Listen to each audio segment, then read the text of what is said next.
Ronald Clark O'Bryan was born in Houston, Texas on October 19, 1944. 30 years later, he was married with 2 children and lived in Deer Park, a suburb of Houston. Ronald wasn't doing well financially. He had been through 21 jobs in the past 10 years, and with his family to take care of, things were certainly tough. Usually, Ronald would be fired from jobs because of negligence or fraud, and his job at Texas State Optical, where he made eyeglass lenses, was going the same way. He was on the verge of being fired for stealing from the company.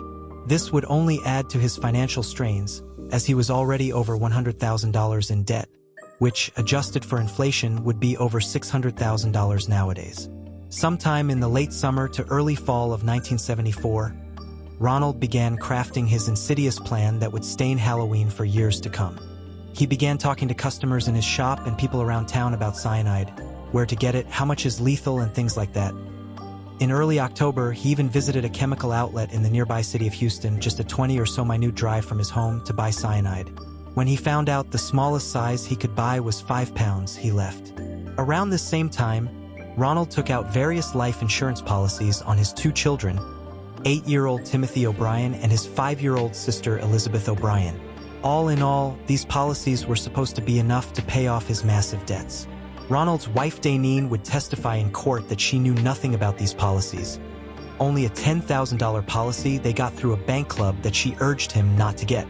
According to an insurance agent at the trial, however, Robert said the two had discussed the policies together and agreed to them. With the policies prepped, Timothy's time in this world was winding down. On October 31, 1974, Timmy and his sister went trick-or-treating with their dad alongside one of Ronald's work buddies and his kids, 4 children in all. As the group was walking in a nearby neighborhood, Ronald ducked off momentarily and came back with 5 giant Pixy Stix, which are tubes of flavored powdered candy that are pretty popular across the US. Usually, Pixy Stix aren't more than a few inches in length, so the kids definitely thought the giant sticks were a score. Saying that he got them from a person who had failed to answer their door moments before, Ronald passed the sticks to the 4 children and gave the last one to a random trick-or-treater. When they got home, Ronald encouraged his children to eat their candy, and Timothy went for the Pixy Stick. When it first hit his mouth, Timmy said it was bitter, so his dad gave him Kool-Aid to wash it down. In Ronald's own words, Timmy started complaining about stomach pain 30 seconds later, followed by vomiting and convulsions. Paramedics rushed him to a hospital, but it was all in vain, and less than an hour later, Timothy was deceased. When the coroner examined his body, he was greeted by a familiar smell of almonds coming from the boy's mouth. That smell, he knew, was cyanide. When police started their investigation, things quickly went south for Ronald. They discovered several incriminating facts about him, such as the fact that he had called his insurance provider the very next morning to collect on Timmy's insurance policy. As they searched his house, they found a mechanical calculator whose tape, which is the paper that keeps a running total of all the amounts being added, listed the insurance policy amounts in total. They also found a knife with pixie powder on it, which was clearly what he used to tamper with the Pixy Stix. Going further, they were able to collect the other 4 sticks that he had given out, including one given to an 11-year-old boy who tried to eat it but couldn't because he wasn't strong enough to take out the staples that Ronald used to close it. When he was asked where he got the candy, he led the police to the nearby house of Corey Melvin. Unluckily for Ronald, Corey had an alibi.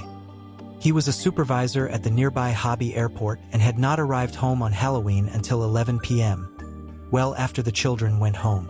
With no more stories to tell and all the evidence pointing to him, Robert was quickly charged for the premeditated murder of his own son.